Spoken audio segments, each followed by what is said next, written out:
President Obama, this deal effectively blocks Iran from having a credible path to a nuclear bomb for at least 15 years. Trump's decision to pull the U.S. out of the deal will now allow Iran to pursue a nuclear weapons program unconstrained, without UN inspectors, without any recourse to stop them short of a U.S.-led military attack.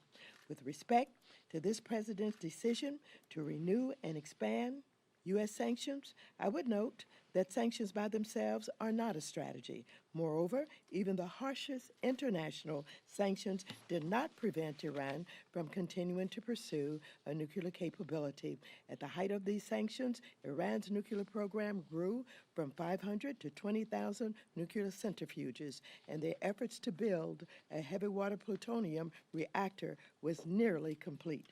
If Trump decides to impose secondary sanctions on our European allies, which don't just ban U.S. companies from doing business with Iran, but also cut off any foreign company operating in Iran from U.S. financial system, this will likely spark a serious battle with our closest allies, whose companies have invested billions in Iran under the JCPOA. And if European companies do stop doing business with Iran, the nuclear deal will almost certainly collapse. The president's irresponsible actions have already alienated our allies, triggered the long-term isolation of America, and likely put the United States on a path of escalation with Iran.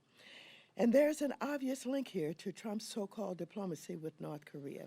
The administration's ability to pursue a credible diplomatic solution with respect to Kim Jong-un's nuclear program will be seriously undermined if North Korea and our allies believe the U.S. can be trusted to stand by its international commitments. Trump's unilateralism now will make forging a common front against Iran and any number of other threats to U.S. national security much more difficult going forward. Put another way, Trump has endangered the lives of every American with the stroke of a pen. And, ladies and gentlemen, it has something about our allies have been alluded to several times here.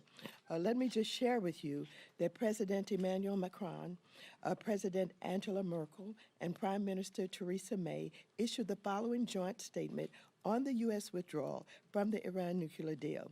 And I quote, "It is with great regret and concern that we, the leaders of France, Germany, and the United Kingdom, take note of President Trump's decision to withdraw the United States of America from the Joint Comprehensive Plan of Action.